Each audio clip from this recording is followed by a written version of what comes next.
everybody defaults to the easy answer. Oh, Blockbuster failed, Netflix won, Netflix crushed Blockbuster. Management didn't keep up with change. 7-Eleven is on a roll. Your sales are way up. Your profits are way up. Your stock, I believe, is at an all-time high. 7-Eleven, I hit it over the fence. I had a home run, 10x increase in shareholder value. And that was a great experience. Blockbuster, I hit a lone fly out. Blockbuster, trying to stay competitive in the rapidly changing game and movie rental industry. Did we recognize that we needed to compete effectively with Netflix? Of course. It's almost ridiculous that we would have ignored that. I got to ask you, do you have a Netflix account? There's this narrative out there now that you don't need a college education. Walmart just said they're waiving that requirement. And I'm going, guys, no. Walmart's waiving the requirement because this 3.5% unemployment rate, there's not enough employees. They have to. I have had to spend so much time explaining the Blockbuster failure, right? That everybody says, oh, he failed. Here's the way I look at it.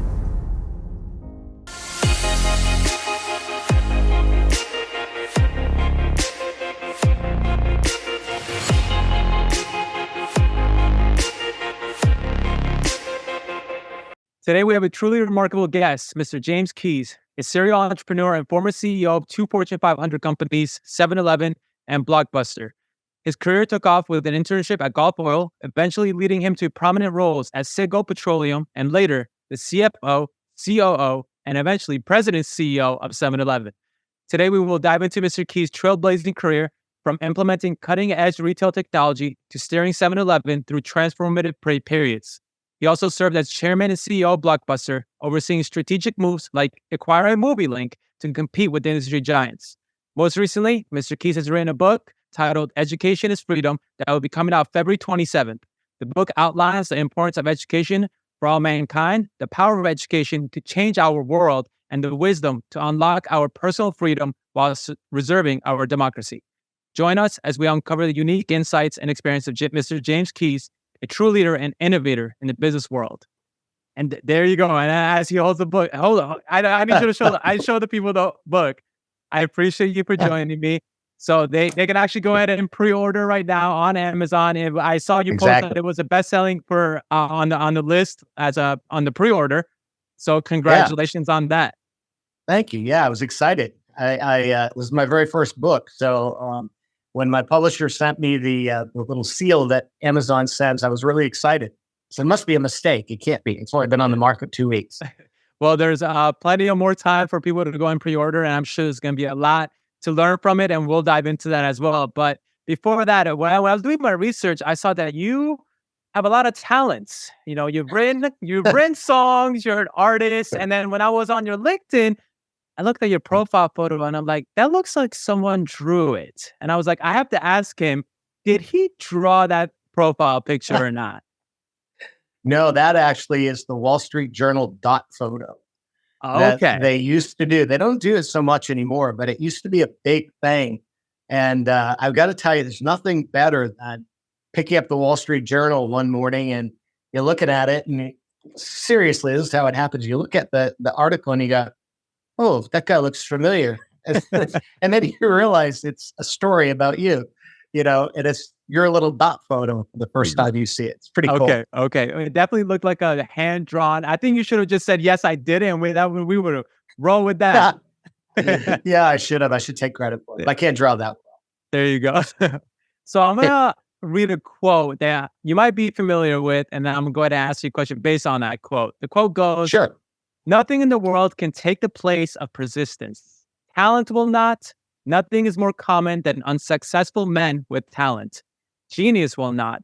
Unrewarded genius is almost a proverb. Education will not. The world is full of educated derelicts. Calvin Coolidge.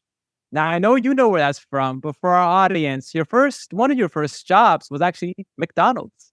And that quote right there was on the wall, on the poster. And before leaving McDonald's, you asked to take that poster home. My question is, at that age, what about that quote really connected with you that you wanted to take it home with you? I I learned about work in the workplace. It's shocking how much I could have learned from a job flipping burgers at McDonald's.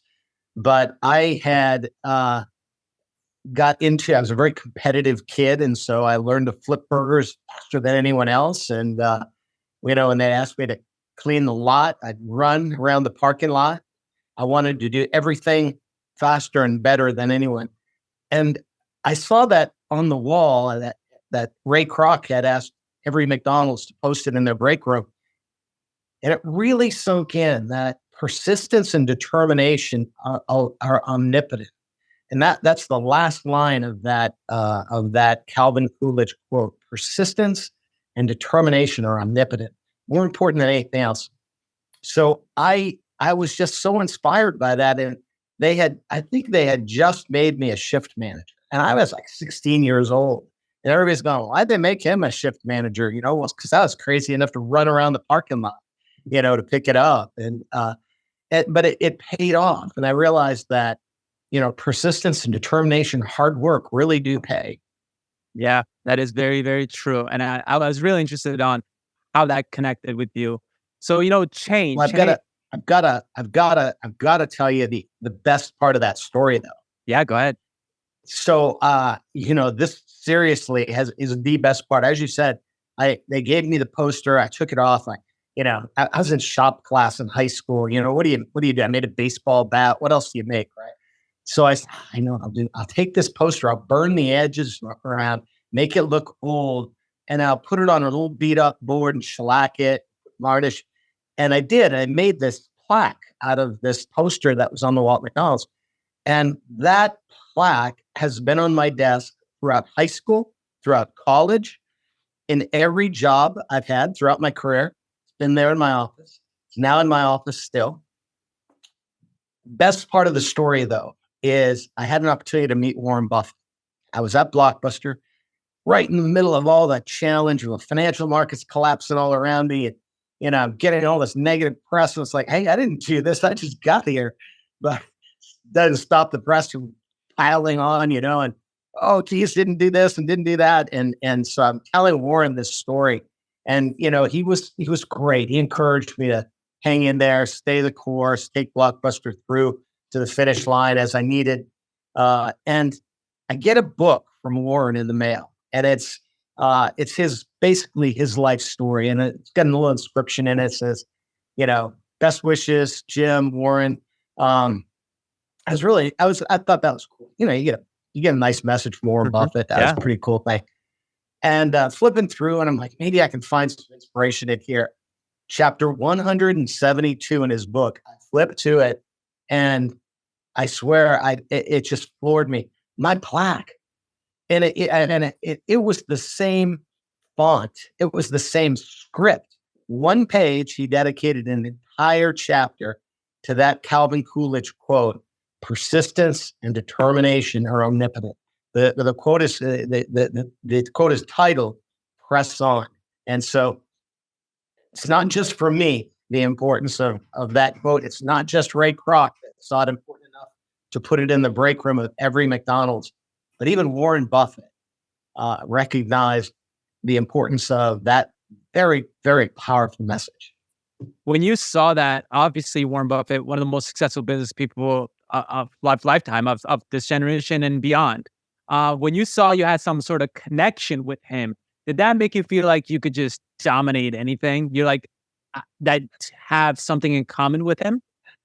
No, it actually gave me a healthy dose of humility because, Warren is just such a matter-of-fact guy. And, his response when I was whining a little bit about, he had known about my career at 7-Eleven and, congratulated me on the success I had at 7-Eleven. And so here I'm a little whiny about, geez, I'm getting beat up. The financial markets collapsed. I've got $1 billion. I don't know if I can refinance it. Banks give me a hard time. And he said, hey, Jim, would you rather be on the sidelines watching from the bench, or would you rather be in the game? Get up there, dust yourself off, take another swing. It's business, it's not personal. And that advice was so powerful. And yes, it really did inspire me, but not in the way that, oh, wow, hey, I'm hanging out with Warren Buffett. That must be pretty cool. No, it was just the opposite. It was like, this guy is one of the most successful business people in the world, yet he is so humble. He is so warm and genuine that humility you can't help but be inspired by and say, you know what, he's right. I need to stay in there. It's not about me. It's about doing the right thing for the business. And it was a great inspiration. Yeah, sometimes hearing it from that outer perspective, it gives you a different look. Because when you're in there with the emotions, you might be thinking differently than someone from the outside, especially a mentor level like that giving you advice. It kind of opens your eyes as like, maybe, I could just relax and it'll be okay. After everything happened with Blockbuster and did Warren ever reach out after the fall or?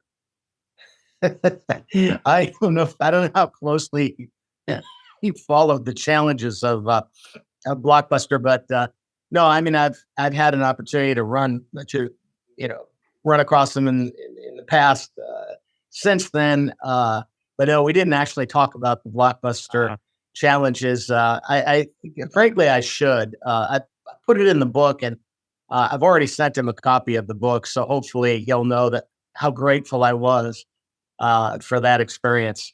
Awesome. I can't wait. So change happens throughout time. We've been through a lot of change in the past couple of years, and change is moving quicker than it used to be in the past. What's something you didn't pay enough attention to or ignored and had to learn the importance of the hard way? Oh my gosh. There's many.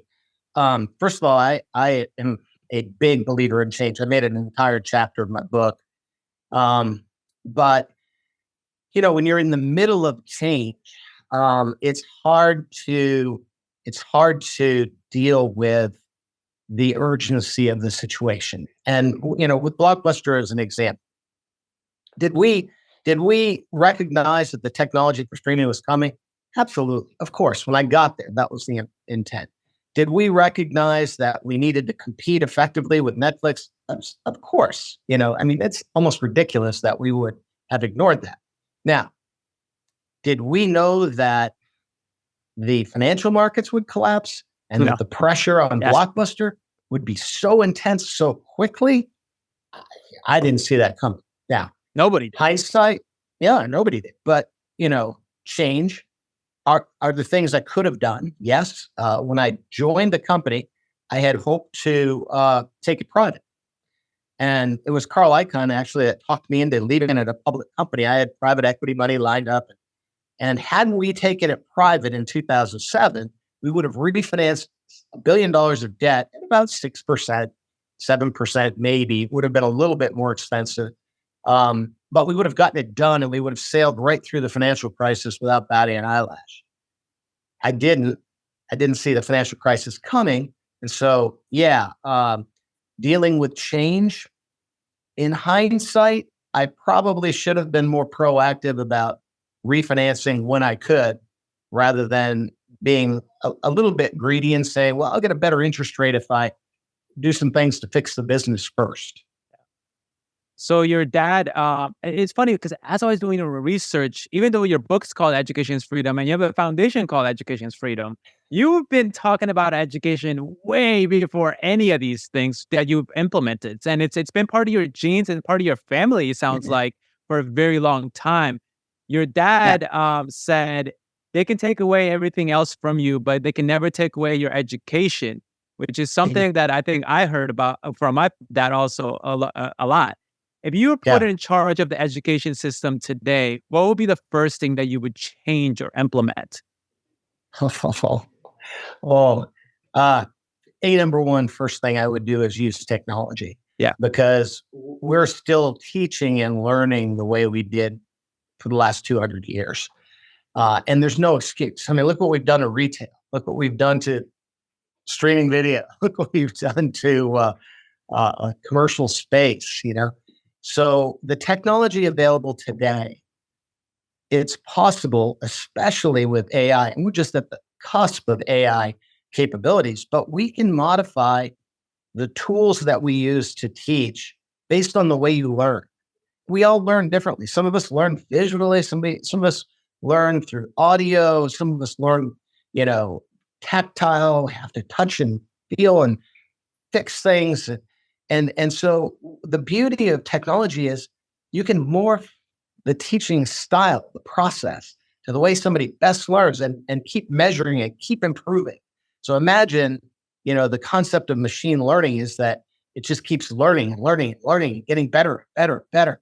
Imagine applying that to education, where when we're teaching someone from the time they're 2 years old, that teaching process gets better and better, and they learn faster and faster. It'll be the power of technology to transform education will be phenomenal. So that's one. That's sort of low-hanging fruit from my perspective. The second thing that I think we dramatically have to change is just the way we fund education and manage education, because this came from the industrial age. We had to mass produce employees with a basic level of education to work in our factories. The Rockefellers and others first started today's modern education system. But if we recognize the need to reinvent it, paying for public education with state and local real estate taxes, almost inherently means lower real estate value areas are going to have poor, budgets to manage their school system. These are things that can be fixed. And probably the clearest path to fixing the education finance problem is also to engage corporations, because this is one of the big things I put it in the book as a call to action to my peer CEOs. We are the demand for an educated workforce. We need employees. That was the original inspiration for the Education is Freedom Foundation. I'm running 7-Eleven with 500,000 employees. We couldn't hire people fast enough. You see a lot of first-generation Americans in 7-Eleven. To some extent, that's why we didn't have the workforce that we needed. So we said, let's just go into public schools as a corporation and literally grow our own employees and help to seed the opportunity in public schools. And if every corporation in America looked at it from the same perspective, we could do so much to improve our public education system. Those are just a couple of immediate things that I would do. You spoke about hiring. If you were right now hiring for whatever you're working on, what is the top things that you're looking for? What is some top questions you ask to gauge? What are you trying to gauge out of the new generation when you want to hire them? Oh, I'm so glad you asked that. I've been doing some interviews lately because there's this narrative out there now that you don't need a college education. Walmart just said they're waiving that requirement. And I'm going, guys, no. Walmart's waiving the requirement because this 3.5% unemployment rate, there's not enough employees. They have to. They're just reacting to the market conditions. That doesn't mean they don't want people to have a college education or to be more educated. So my preference as an employer, not everybody needs a college education, but I want people committed to learning, whether it's a vocation, whether it's college. I think learning is absolutely the key to success, whether you're at McDonald's, learn as much as you can, because why do you want to stay flipping burgers for the rest of your life? If you're going to stay in the McDonald's system, be a store manager, be a shift manager, be a regional manager, whatever, the opportunity is there to keep learning. So that's my primary target when I look at employees. Are they curious? Do they have intellectual curiosity? Do they have critical thinking skills? Do they want to learn? Are they enthusiastic about knowing more? They have a constant appetite for knowledge. It's critically important. I'm not sure if you're familiar with Jordan Peterson. Jordan Peterson is a psychologist, and him and his daughter created this academy called Peterson Academy, where they focus, and they're on the website. It says, learn how to think, not what to think. What is your thought when you hear that sentence? Okay, two thoughts. One is I applaud anybody who's doing anything to advance education. The flip side is it scares me when I hear something like that. Why is that? Because there is a narrative now that we are afraid people are teaching our kids what to think, right? And it's almost impossible to go through the how to think process without at some point having to know what to think, and it's this delicate balance. You do want critical thinking. You do want an open mind, but to have a truly open mind, you have to be able to explore both sides of an argument. Now, too often when someone's critical of our education system, they're saying they're teaching my kids what to think. Well, that's because they're only focusing on that one side of the argument. They're not even aware if the other side of the argument is also being taught, so that the student can understand both sides. So anyway, bottom line is, I don't know the Peterson system or what their objective is, but that was my immediate reaction. I'm a little jaded by all the narrative out there now. It's bashing education because they're afraid of what's being taught. And what's most important, I think, is that we don't bash the education process.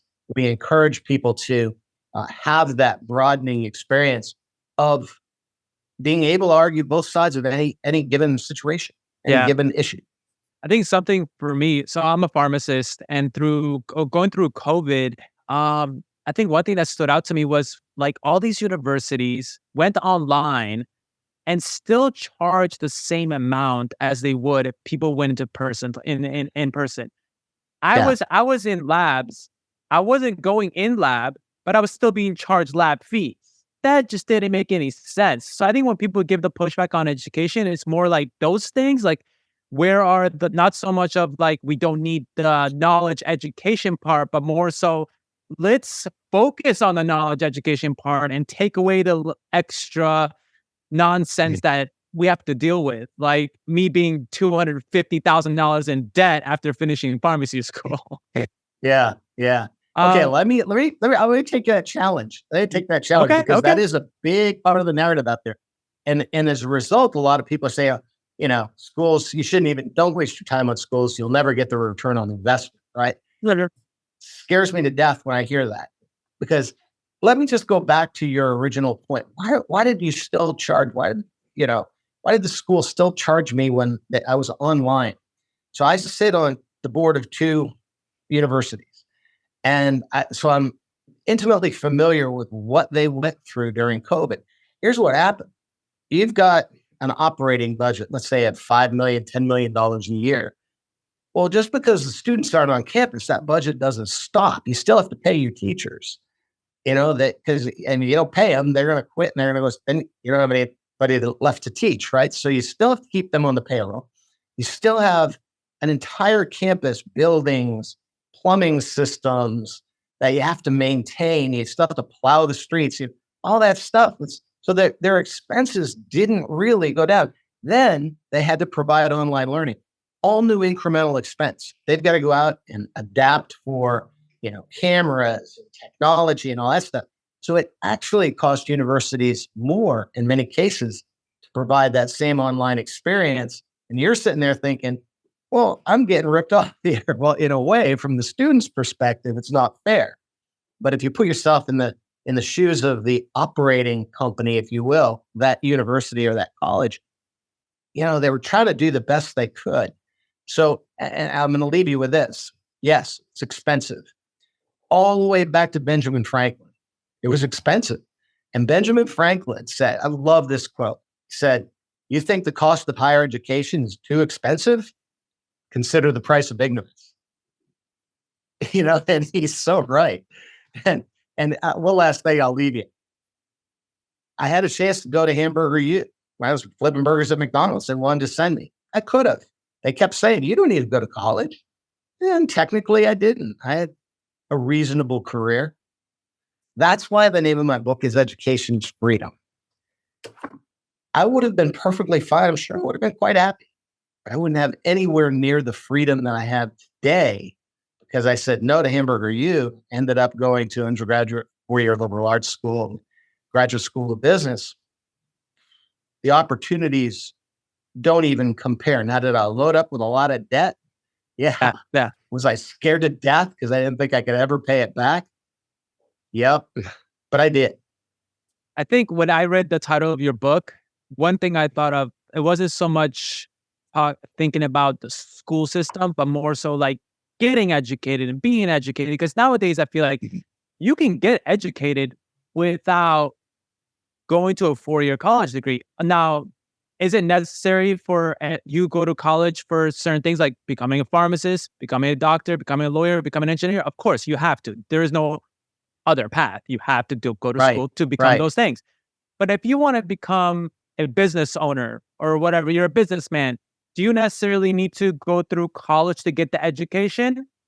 Personal opinion, I don't think so. I'm not sure if you disagree or agree. I think you can get those education by teaching yourself or whatever it might be, or a mentor teaching you. You're still getting the education per se, but not through 4 years of the college degree per se.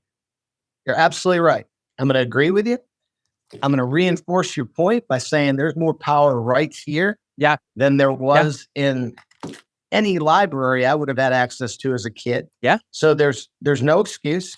The subtitle of my book is "The Future is in Your Hands." Yeah. Literally, because you can learn virtually anything from this. Now, so I agree with you. Now I'm going to disagree. I knew you were gonna disagree. I have to, because I mean, you could also say, "All right, well, I'm a pretty good athlete. I thought I was going to be a baseball player. Well, I could have been, but the odds of probability of success." No, that's so different.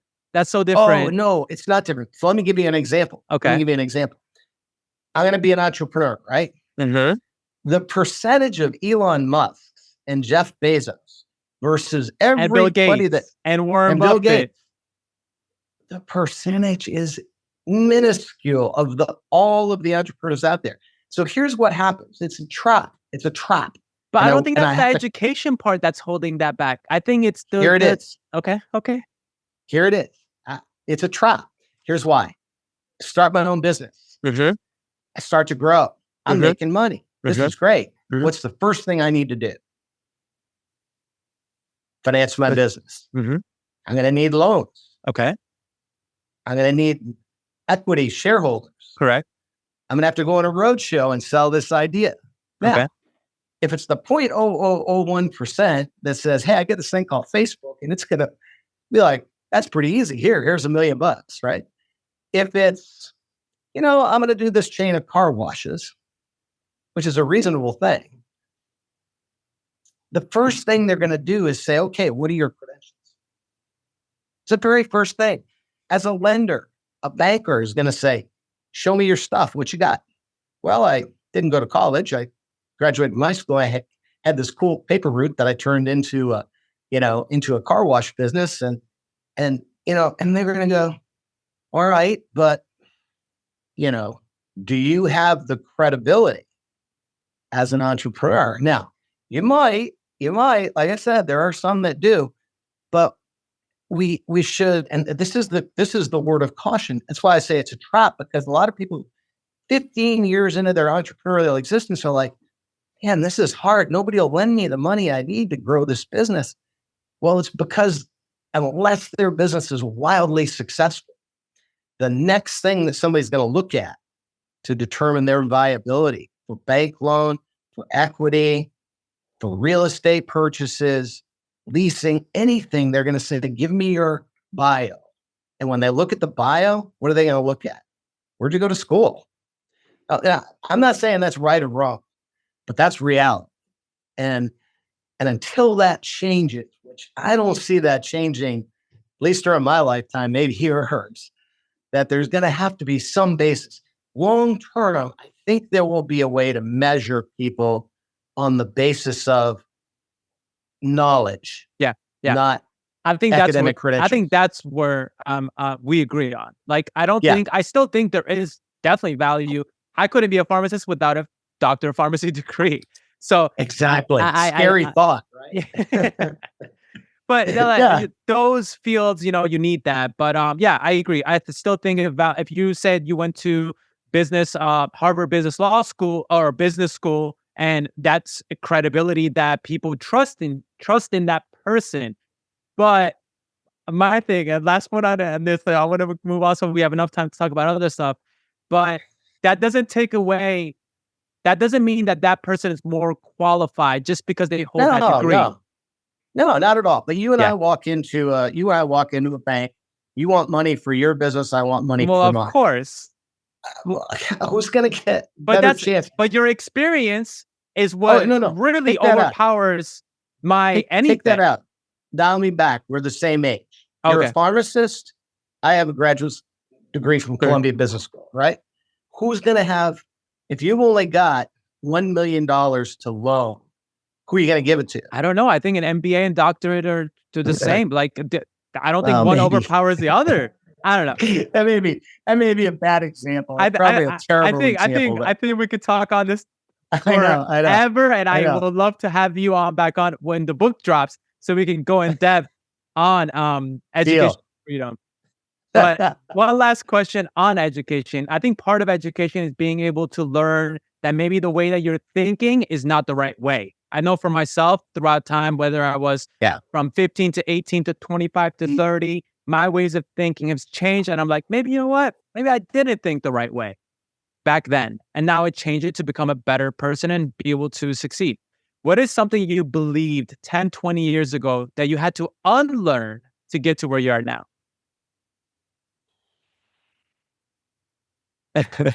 Yeah, I change by learning all the time. Yeah. I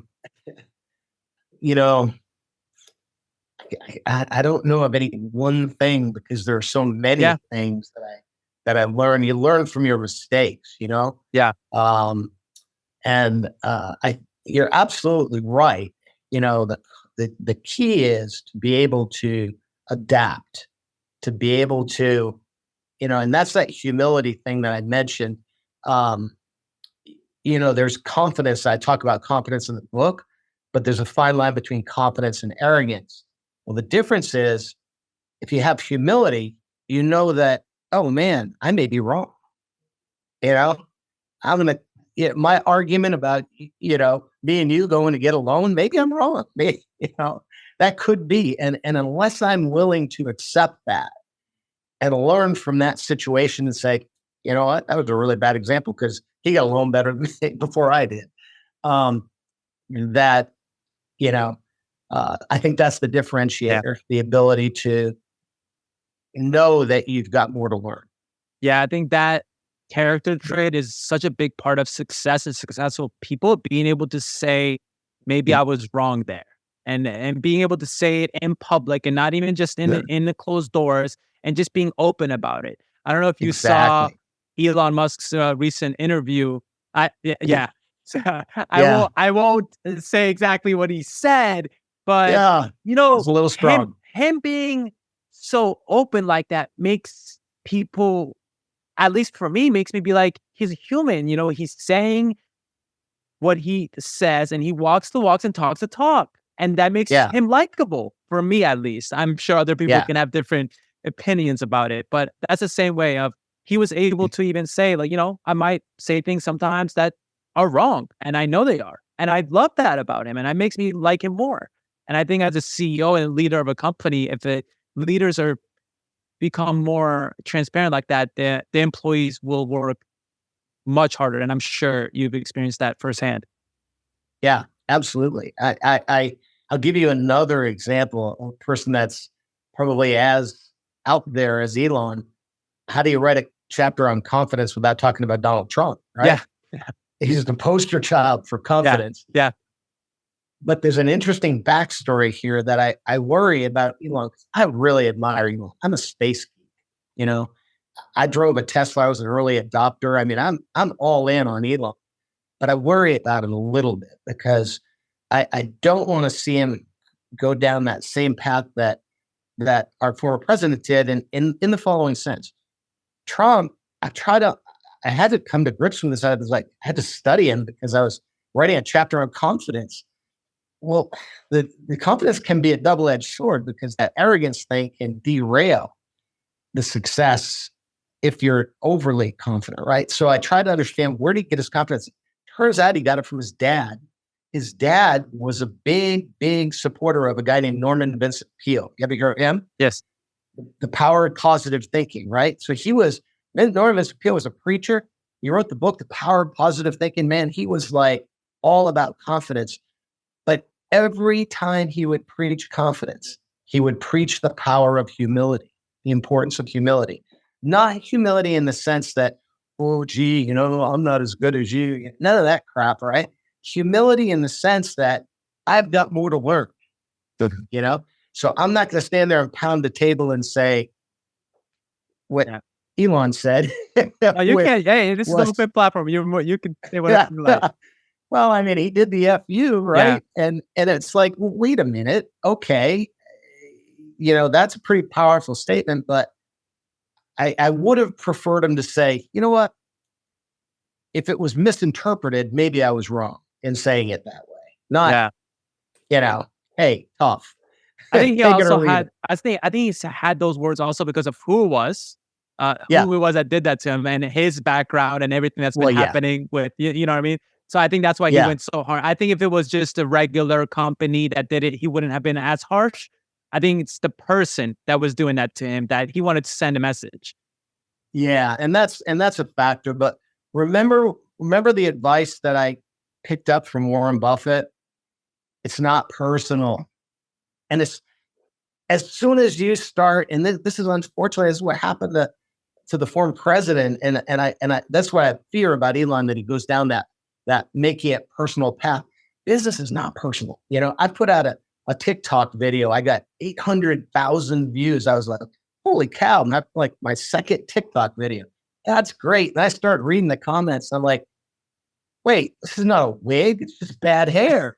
I mean, you got the nastiest. You can't read the comments. You can't do that. Oh, man, they're brutal. They're brutal. But I have to constantly remind myself, it's business. You can't take it personal.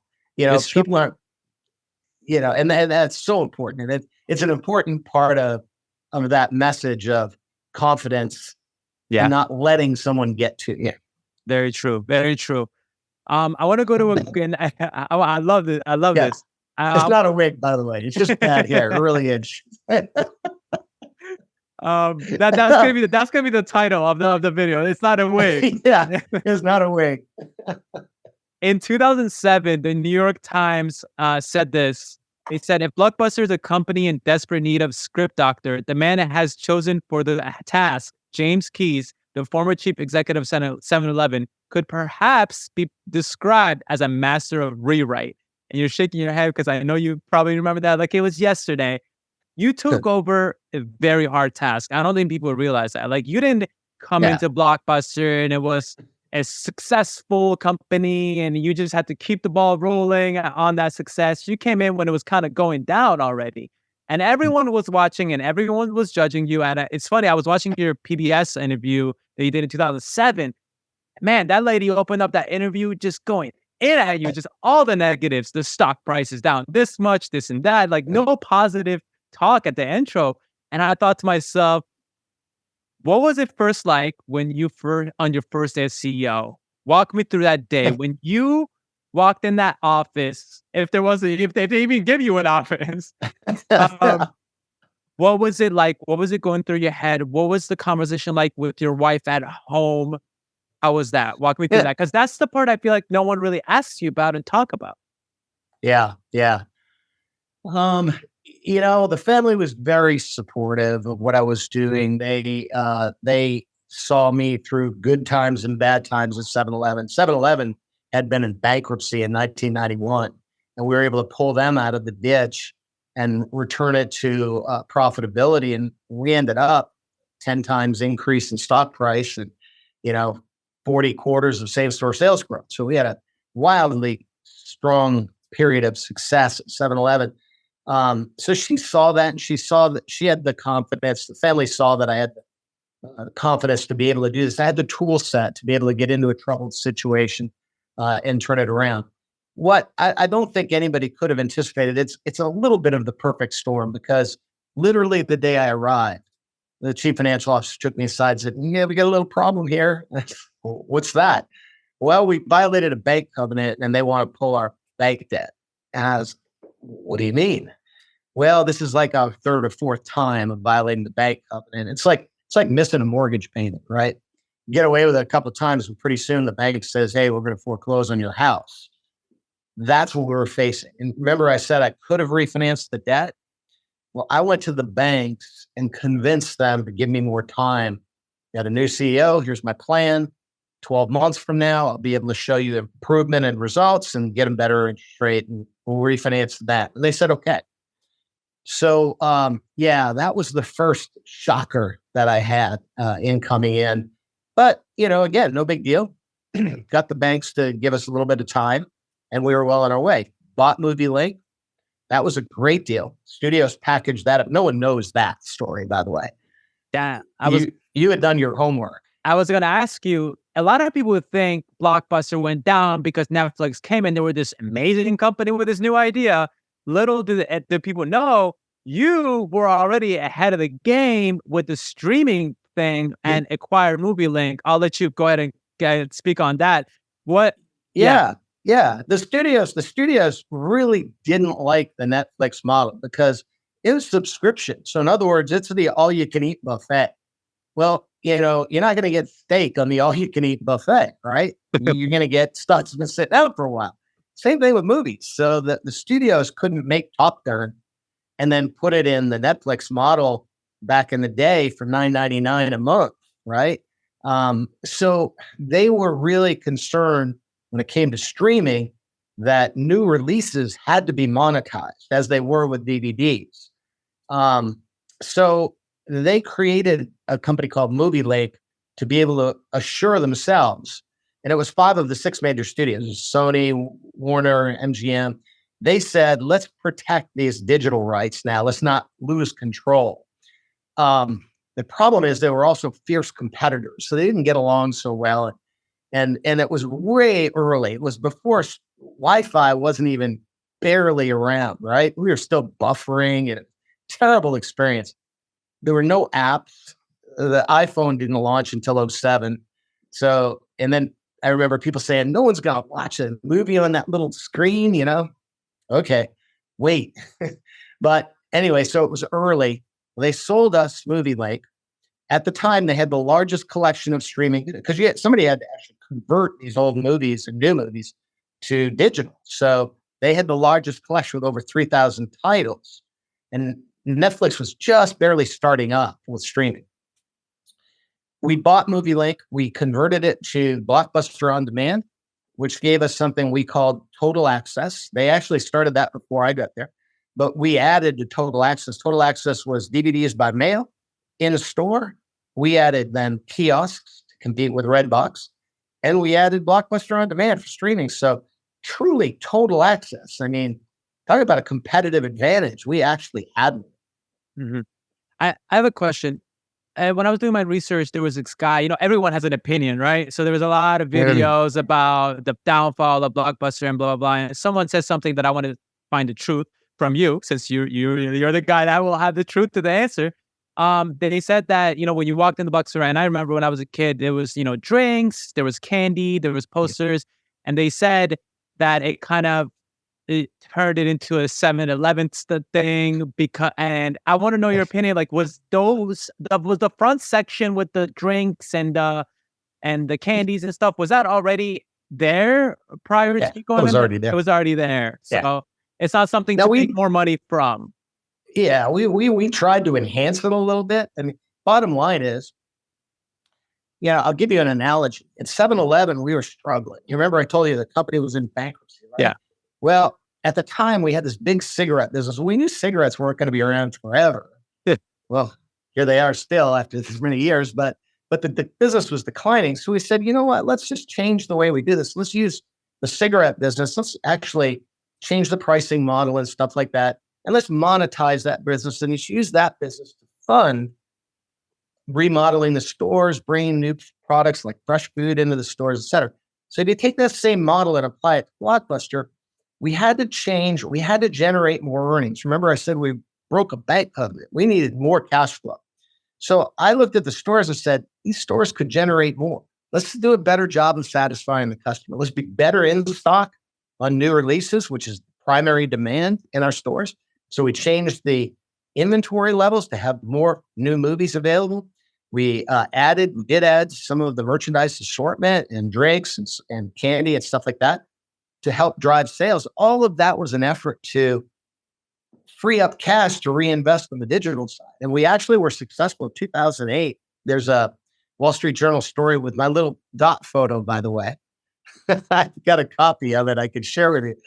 And it's got a great headline: Blockbuster triples net in the third quarter of 2008. And we did it by those fundamentals, by improving the stores. And the intent was then to take that free cash flow and to put it into our streaming business. It's funny because when I saw that video of that person saying that, I was like, that actually, if I was running Blockbuster, I would want that, because it's like going to the movies. You want to get your candy, you want to get your soda, and you want to go watch your movie. So I don't see anything. It kind of like, he made it sound like it was like a two different type of business. I'm like, it fits. It's not like it's very out there. Like the posters for the movies, you want to buy the movie and have the poster. Like, why not? Yeah. So, No, I just wanted to get your... It was a narrative around, oh, Jim doesn't know anything about the media entertainment business. He's a convenience store guy, right? Yes. So he's going to try to make these little 7-Elevens. Correct. Not at all. I looked at the business. In fact, we used to call it convenient access to media entertainment. So the more convenient we could make it for you to have your movie, grab your snacks while you're there, go to a kiosk instead of the store, get it online, the more convenient, the better off you'd be. So yeah, all of that was narrative. The easy answer, everybody defaults to the easy answer. Oh, Blockbuster failed. Netflix won. Netflix crushed Blockbuster. Yeah. Management didn't keep up with change. Yeah. That's why when the opportunity came for me to email you and sit down with you, I was like, I have to, because it's just that I grew up with that narrative. That's all we think of. And it's like, now, and when I did more research, I'm like, wow, I can't wait to speak to you. So another thing at Blockbuster that really made people upset is the late fees. In the year 2000, $800 million in late fees were made, which was 16% of the revenue. You tell me if that's correct or not. That's what I read on. And the funny part of this is Reed Hastings, the CEO of Netflix, originally said he got the idea for Netflix. I'm sure you know the story. After having to pay $40 in late fees. One, do you believe that's why he started Netflix? Two, how did you feel about the late fees? And was that something that you guys were trying to get rid of? Because I look at it as, when I go to a public library, if I return a book late, I get hit with a late fee. Anything, you get a car, you return it late, you get hit with a late fee. I don't understand why they made such a big deal out of it. What is your opinion? Well, I give Reed a lot of credit. He built a good company. He had a great narrative around that story of I didn't want to pay late fees. Well, you don't have late fees online, of course, because you've only got a couple of DVDs, and they're not new releases either. They're the old inventory, so they only cost him a couple bucks, as opposed to, we got a brand new Top Gun DVD that we had to pay $12 for. And then you take it home and don't bring it back, we still had to pay $12. And if you don't bring it back until after it's already out of that new window, we lost money badly on that. So that was the purpose of late fees. Before I got there, like 2 years before I arrived, the company made the decision, my predecessor, that he was going to eliminate late fees. And I read about it. I remember reading about it online. And one of my directors at 7-Eleven was also a director at Blockbuster. And I said to him, "What are you guys thinking? Wasn't that expensive?" And he said, it was $80 million of EBITDA, of cash flow. So I'm not sure what the revenue impact was, but $80 million of cash flow, which is your lifeblood, straight off the bottom line. And they had models that they would make it up in sales. Well, people didn't come anymore because of no late fees. Made them happier, but they didn't come twice more a week. And so bottom line, it was very expensive for the company to do that. In hindsight, and it's so easy to look back. I can look back on any company. This is what I would have done.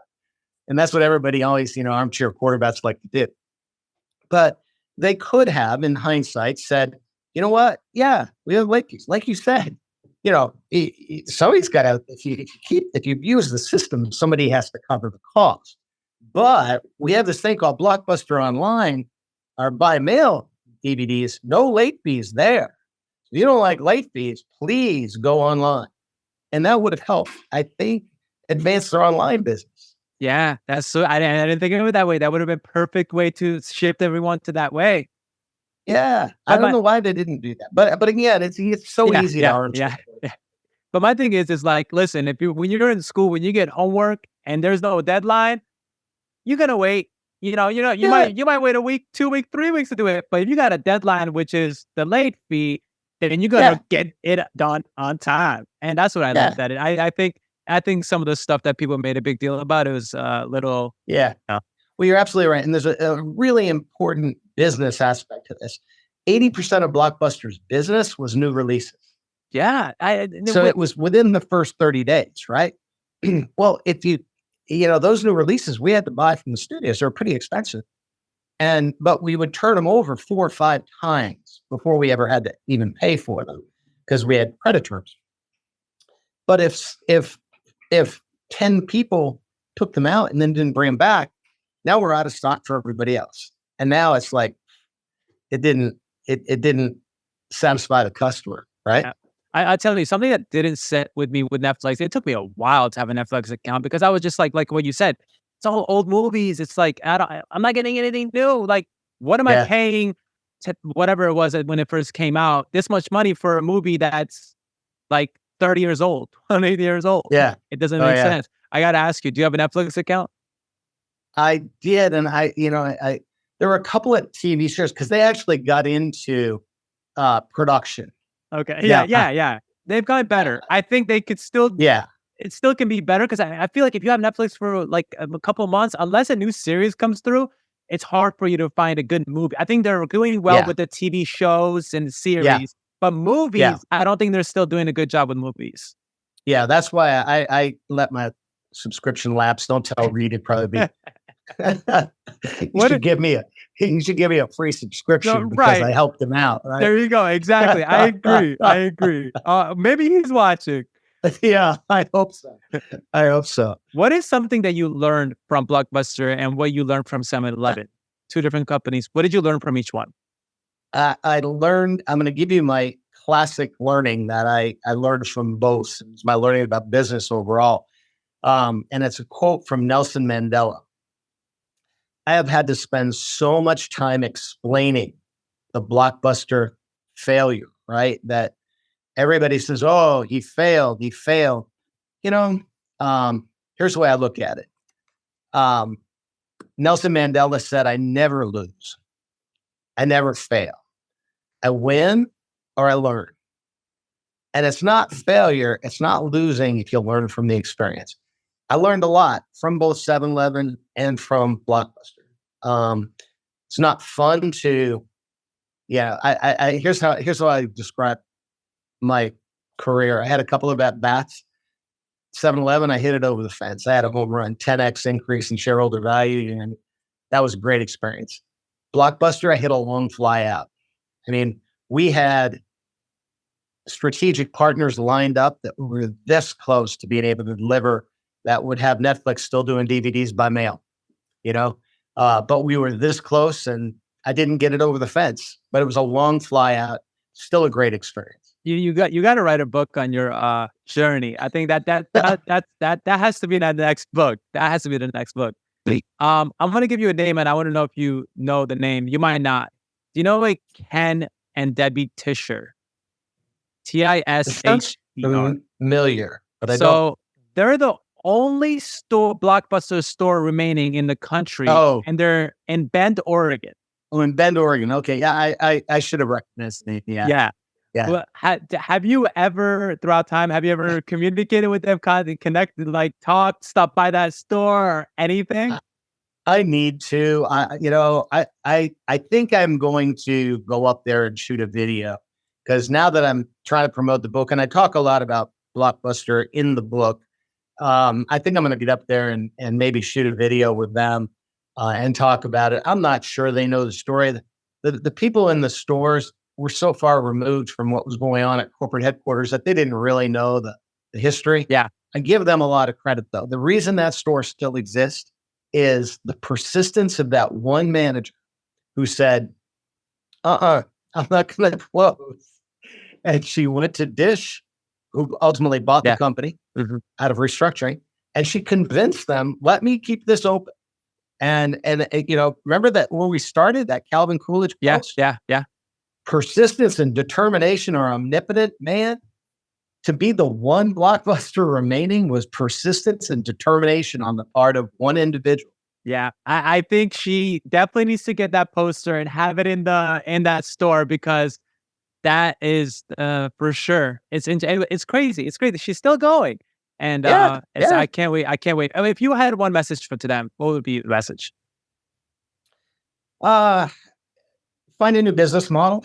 I mean, there's only so long you can keep that going. Yeah. I mean, if she was still doing VHS tapes, she'd be in a lot of trouble right now. No, right? but you know what's funny? At this point, it's become more expensive probably to get. It's like if you want to get a PlayStation 1, it's a lot more expensive probably than getting a PlayStation 5, because now it's becoming probably. But it's pretty tough to maintain those businesses, Talking about vintage stuff, do you still have your Blockbuster card? Because I know that was a very, and have you seen those videos on social media where they show like, do you remember the 2000s or do you remember the 1990s? Oh, yeah. You have these. Oh, yeah.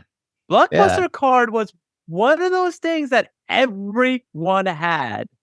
Oh, yeah. I have all over the world. Do I have mine somewhere, back in my, that drawer you've got with all the stuff in it? Yeah. It's like old credit cards and old driver's license. It's in there somewhere. But everywhere I go in the world, I've been in China, I've been, literally in Beijing, and someone will know who I am and they'll say, Mr. Keys, look what I have. And they pull out their Blockbuster. It's still in their wallet, because they lived in the United States and it was such a way of life. Yeah.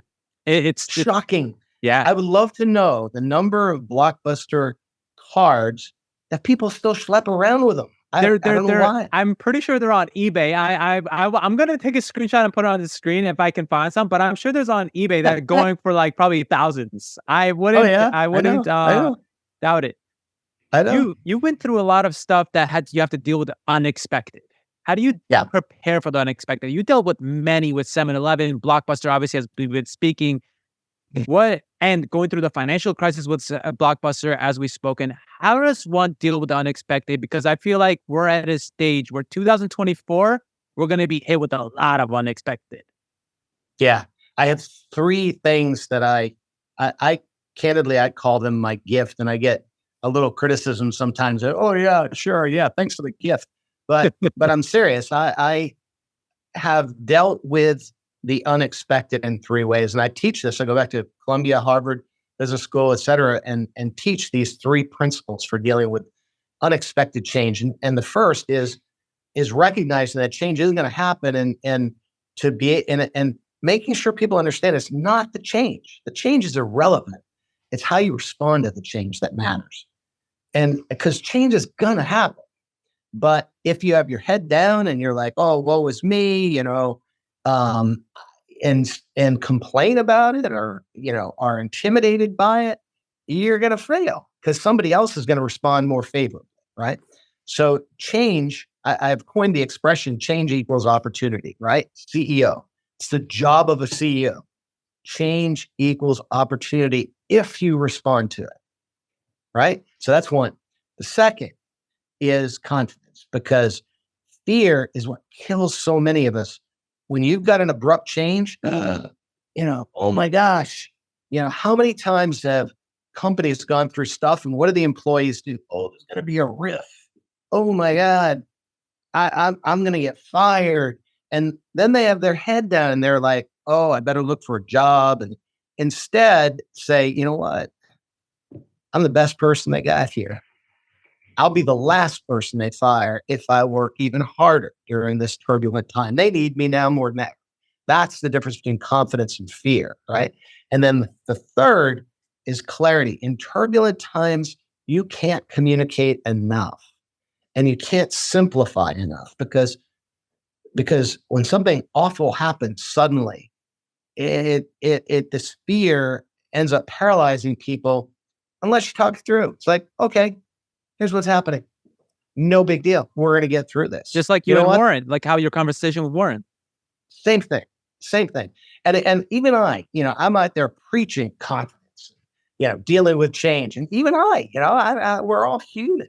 Humans, when awful things happen, we tend to shrink back into our, fear state. And so, I can't say it enough. Those three things, change, confidence, and clarity. If you can learn to manage those, you can deal with any crisis that happens.